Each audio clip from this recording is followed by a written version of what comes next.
Hey yo, what up, what up, what up? It's Lamech with Salah Sports TV. What up, fans of the sport? Huge boxing weekend, man. I'm gonna get right to it. Let's go, right? So we're gonna start off. We got Caleb Plant versus Anthony Dirrell, right? Um my overall sense about this fight is that this is a dangerous fight. This is kind of a dangerous fight for Caleb Plant, to me. And here's why. As we know, Caleb Plant is going to this fight with a new trainer, right? Which is always a thing, right? I'm not saying it's everything, but it's definitely something, right? He's got a new trainer. He only has one loss. He had the one loss, and now he changed his trainer, right? He's coming off a knockout loss to Canelo Alvarez. I'm sure it looked like he was expecting it, right? But still, a knockout is a knockout loss. The fight was somewhat taxing. Wasn't the most taxing fight for him, but anytime you get stopped, anytime you don't make it to the finish, it's definitely a taxing fight, right? So that can't be discounted. Here's the thing about Mr. Caleb Plant. Minus Canelo, even, right? Minus Canelo, this is Plant's toughest opponent, right? If you remove Canelo from the picture, this is the toughest fight Caleb Plant's ever had. Except this fight is coming off of a loss, a knockout loss, right? So that makes it a little bit trickier. But as for Anthony Dirrell, he's coming off a beautiful, like, one punch knockout, right? I'm talking about, it was one of those photo finishes that you really want to see, right? People, the kind you dream about, catching somebody like that. Beautiful uppercut, but that was his last fight was his first fight with his new trainer. So he's already broken in kind of with his new trainer. We see, his product, basically. We see it. So my pick, let's get to my pick. Dirrell is dangerous at this stage of his career, right? And the reason why a guy like Dirrell is dangerous to me is because he knows who and what he is as a fighter. Once you figure that out, like what you are, what you're gonna be as a fighter, that just kind of ups your game automatically. But even with all that said, Dirrell has basically one way to win this fight, to me, and that's by knockout. Now, as for Caleb Plant, Caleb Plant is highly skilled, right? He's got those fast feet, and from what we know, based off of everything we've seen with Plant, he too only has one way to win the fight, and that's by decision. He doesn't have power. He hasn't shown it. He's got his new trainer. Maybe his new trainer might have him sitting down more on his punches, right? Maybe he learned how to punch in a year, right? So we will see. That's definitely something he's gonna need going forward. I get it, sweet hands and all that, but fuck that. Let that be the oxymoron. Like, you need to be punching these guys.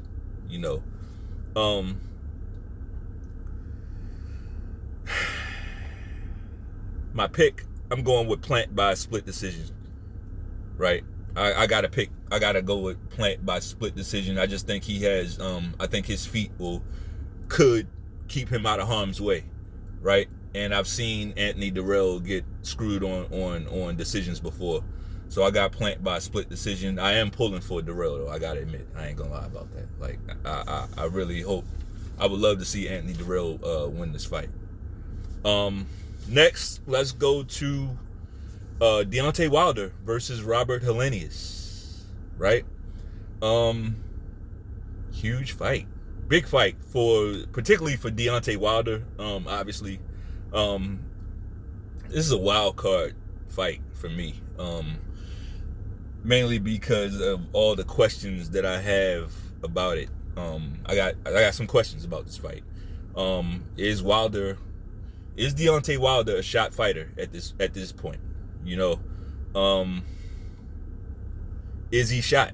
You know, is the blueprint on how to beat Wilder, is it known by all these other fighters now? You know, because of what we've seen his last two fights. Like, those are some questions I have. Here's another one. How will Robert Helenius perform on the big stage? Like, we've seen him fight and look good. You know, he's beating some guys, right? Beat up on Kanadaki, right? Beat up on him a couple times, right?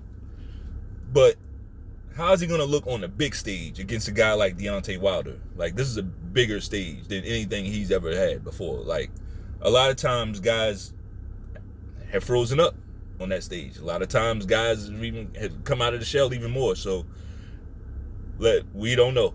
That's a question I have. Here's another one. Can he get inside repeatedly on Deontay Wilder? You know, like, because that's where he's gonna have to be, right? Can he get inside repeatedly on a Deontay Wilder? A, getting inside without getting caught. B, getting in there and standing there. It's one thing for a Tyson Fury who's, 6'9" and doing it. Helenius is not Tyson Fury. He's not gonna be able to bear down on Wilder like that. You know, they're more evenly matched physically. So that's a question that I have. Like, he's gonna have to be inside, right? That's his only hope, really, as far as I know. For me, I gotta assume that Wilder is not a shot fighter. I just don't go into anything unless I've seen him being shot. Now, I've seen him getting wrecked by Tyson Fury, right? But we don't know if he's shot or was that just Tyson Fury, right? So this fight is going to tell us more about where Deontay Wilder is. I got to assume, though, that he's not shot, right? Yeah, he did get fucked up bad, real bad, like Michael Jackson bad by Tyson Fury, right? Twice, viciously, you know what I mean? But we don't know, was that just the Gypsy King, doing his thing? Or is there like a blueprint, like anybody who can, replicate this thing will have the same success? We're gonna find this out tomorrow night, right? I gotta say Deontay Wilder catches Helenius with a hellacious right hand. Helenius. What a name, right? But I gotta say, if I was betting on this game, which I'm not betting on this fight. I'm not betting on this fight. I would say Wilder catches Helenius with one of those right hands and puts him to sleep. Right? That's what I'd say. It's a reason why, if you detect some hesitation, there's a reason why. And that's because, you ever heard the saying, I'm sure you have, you can't teach an old dog new tricks, right? Even though I'm kind of an old dog and I know plenty of new tricks, right? But anyway, as it pertains to boxing, you can't teach an old dog new tricks. And there's a reason why they say that, and the reason why is because, like, I've seen the Deontay Wilder training footage, right? All his new training stuff, all this new shit he's doing. Like, now he's like Mayweather, right? He's doing all this bobbing and weaving now, right? Okay, but can he deliver the right hand from those positions, right? Because that's what got him to where he is. Like, bobbing and weaving didn't get him to where he is. And I know, I'm not even trying to, I've always been the guy saying, well, he can't box, he can't box, right? He can't, but, like, is now the time to learn. And maybe it is, right? Maybe now is the time to learn against a guy like Helenius. Maybe he's basically saying, yeah, I can do this right now, and tighten up my game right now. We'll see. I got Deontay the Tuscaloosan Twerker by KO. Next fight, we're gonna go to Devin Haney versus George Kambosos 2. This is the second fight, right? We remember how the first one went. Pretty uneventful fight, but I won't call it boring because I thought Haney put up a masterful performance. Like, we just got to know what you got to know what you're looking at, Like, if you know what you're looking at, there's no way you'll call that boring, Tyson Fury versus Klitschko was boring, right? And those are two great fighters. So there's levels to it. There's levels to boxing. There's levels to watching boxing, right? Anyway, with all that said, the lead up to this fight has been very boring. Right? Very ho-hum lead up to this fight for it to be such a big fight. This is a huge fight. I don't know why that's kind of getting swept away, but this is a huge fucking fight. Kambosos in the first fight got dominated pretty much by Haney's jab. The whole fight, that's the jab basically controlled the distance, controlled everything. Like, he couldn't get past the jab. Haney fought a safety first fight and it paid off. I didn't agree with it, but that's because I'm biased. Like, I never like safety first fights, and I don't like defensive irresponsibility either, but safety first fights are just not my personal preference. Fine, no problem. He went in there safety first and it paid off. He dominated George Kambosos, right? Here's the thing going into the second fight. If Haney can replicate what he did that first fight, the same thing will happen. Like, because that is a blueprint. Like, when you have the dimensions of a Devin Haney going against George Kambosos with that skill set, if Haney's going into this fight using his jab like that, and he's committed to it, using his feet and his jab the same way, there's nothing, absolutely, it doesn't matter what Kambosos did in training. It doesn't matter what he worked on. He won't be able to overcome it, right? That's why Kambosos has such a, that's why I think Kambosos has such a muted tone as compared to the last one. The last one, we couldn't shut him the fuck up, right? This time, we can't get him to say anything, so, very interesting. Very interesting. Here's the thing about that. Yeah, if Haney can do what he did in the last fight, he'll win. But call me crazy, I don't detect the same sense of urgency, the same intensity, the same level of intensity in Devin Haney, right, that I did in the first fight. The first fight, he seemed like pretty humble, level-headed. This fight, and maybe it's because he knows what he can do. And that's fine. Like, I'm just saying what my eyes see is, I don't see a guy who is taking his opponent that seriously, right? And we know a guy like Kambosos, he feeds off of that, right? He's used to that. He's used to that underdog type of shit. When he's seen it's that's when he can surprise you. So Haney, I don't think he should be overconfident. Hey, he doesn't have enough power to be. Like, dude, you don't punch hard enough to be that overconfident. Like, but I get it though. I get it. Like, the way Haney was able to dominate him, I get it, but it's something that he's gonna have to do in the ring, right? The last fight is not this fight. And one thing about this fight, another thing, these Australians and, the Kambosos team, all these guys, they know this is this is the last of the rematch. They know this is his last shot, right? Do not play it too safe with these judges. So, I'm sure the Haney team, they know what they're doing. They'll figure it out. They know what to do, and we'll see I got Haney by unanimous decision. All right, man. So now we get into the big fights, right? Now we get into the big fights. And it's so beautiful to be able to say that these are the big fights. Last couple fights I'm going to talk about here because they're women's fights, right? Shout out to women's boxing. Shout out to women's boxing for the quick come up, right? Women's boxing is the shit, bro. Not just see on the women's side. What I like about it is, sure, they want the bag. They're gonna get the bag, right?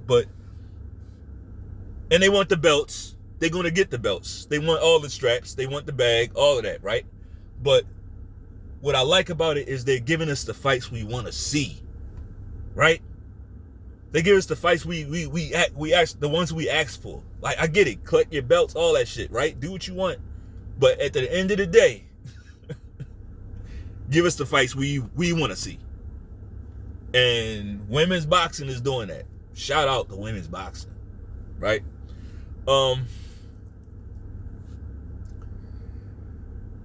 Let's talk about this fight, Claressa Shields and Savannah Marshall. I'll start with Claressa Shields. This fight, the magnitude of this fight is just huge. You know, it's like one of those, the unstoppable force versus the immovable object type of thing. Something gotta give, and we just want to be there to see, you know. Two undefeated fighters. I'll start with Claressa Shields. I did a previous video, but you know, somebody died, so the fight got postponed or whatever. But anyway, Shields has supreme confidence. Like, if it's anything we can accuse her, she doesn't lack any confidence, right? At times I wonder if it's actually confidence or is it overcompensation, you know? Like, some of the things just sound like overcompensation. Like when she promises to put Savannah Marshall to sleep, like, I don't know, like, that sounds like overcompensation. Like, your resume hasn't, though it does show dominance, right? Not that kind of dominance. Not like you're not just knocking people out. Like, actually, power is not her strong suit, right? I mean, she can punch fairly well, you know. She can punch good enough, you know. But Claressa Shields, she has excellent defensive, and she's like technically, she has good technical and defensive skills, but kind of like Loma, like she likes to be mid-range inside and still kind of moving defensively. Like her offense, she'll use her offense as her defense to kind of like overwhelm you and put you in, with her angles and everything. Like, she'll put you in some spots. You know, it's not identical to Loma, but just similar. The way they like to be, you know, in the ring. So, she's got that going for her. She has good work rate. She has great movement in the ring. Now, and coming into this fight, Claressa Shields is the smaller fighter, right? And I do think that's gonna be a factor. Like, it's not the first time she's been the smaller fighter, but in this fight,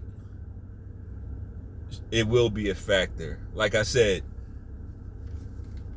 this in a previous video, like, a smaller fighter can beat a bigger fighter if the smaller fighter has a gained advantage, right? Skill-wise. Now, if all things are equal, the smaller that advantage, there is no advantage, right? If anybody has the advantage, it would be the bigger fighter, more physicality. And that's what I think.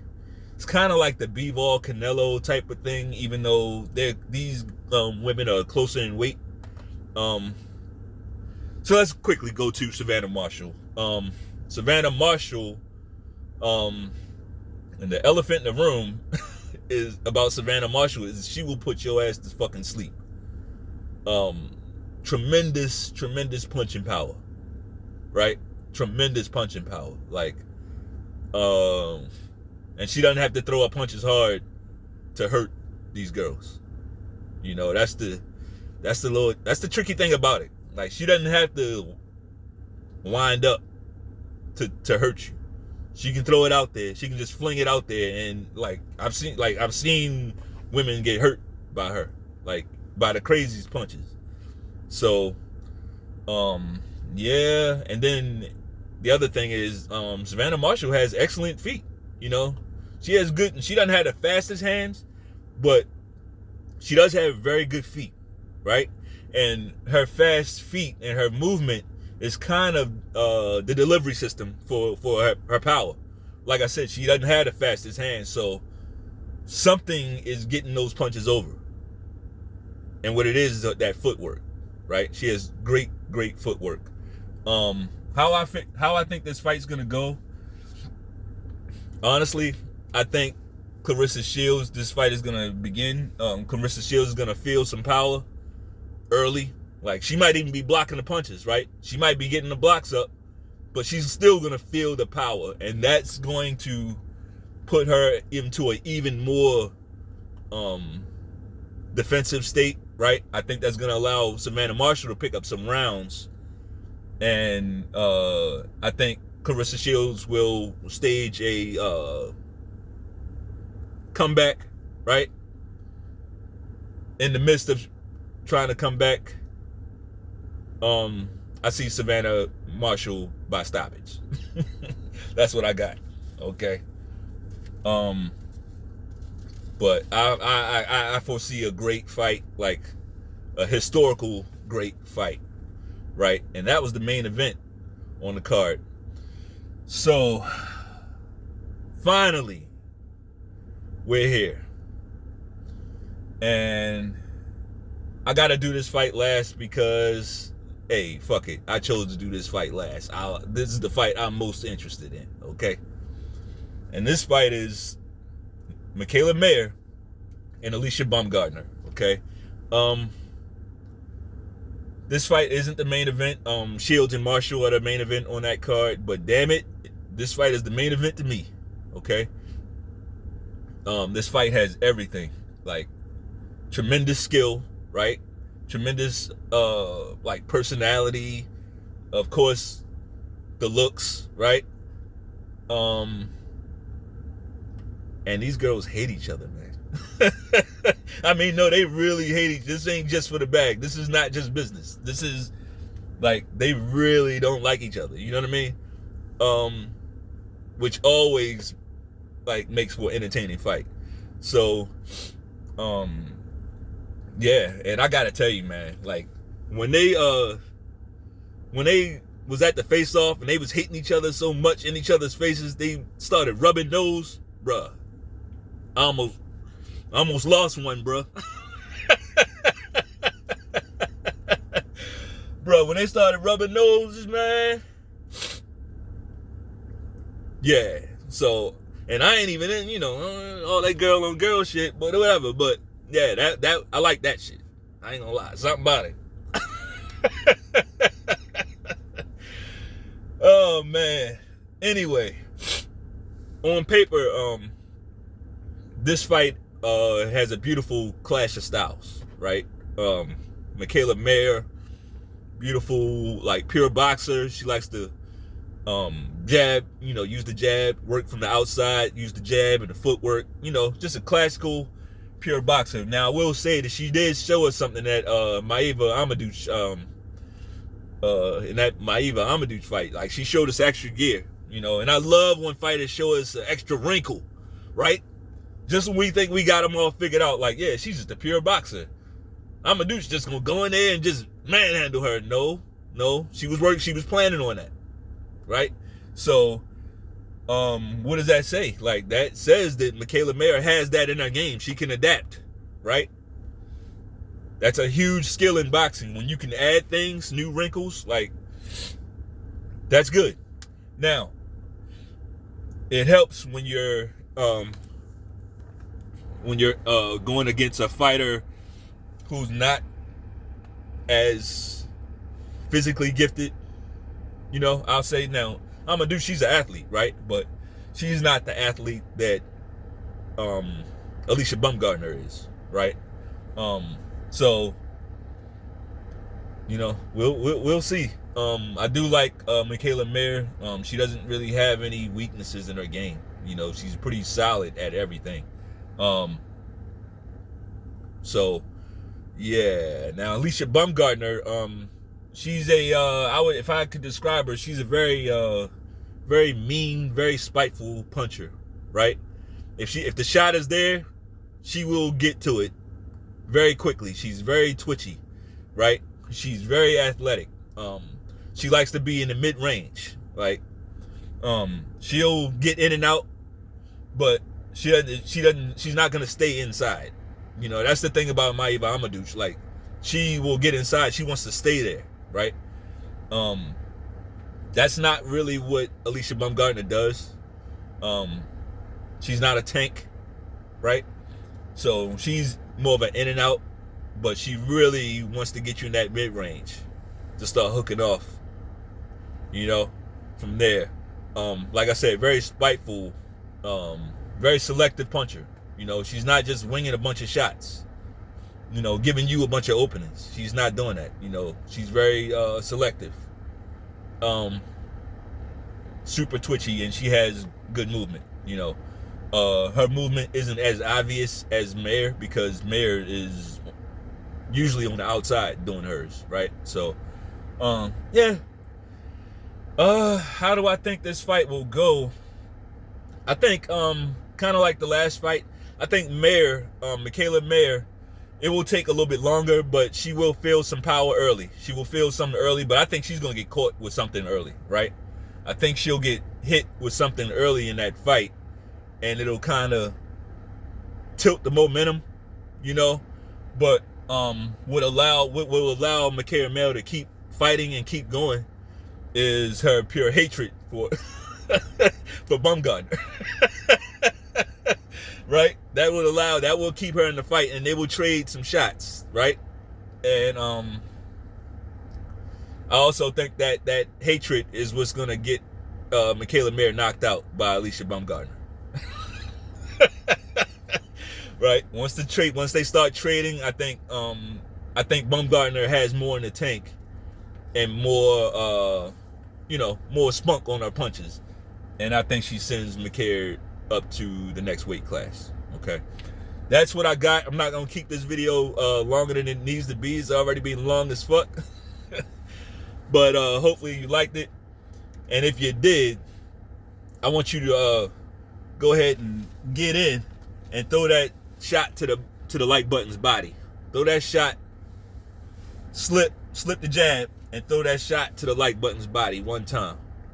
Peace.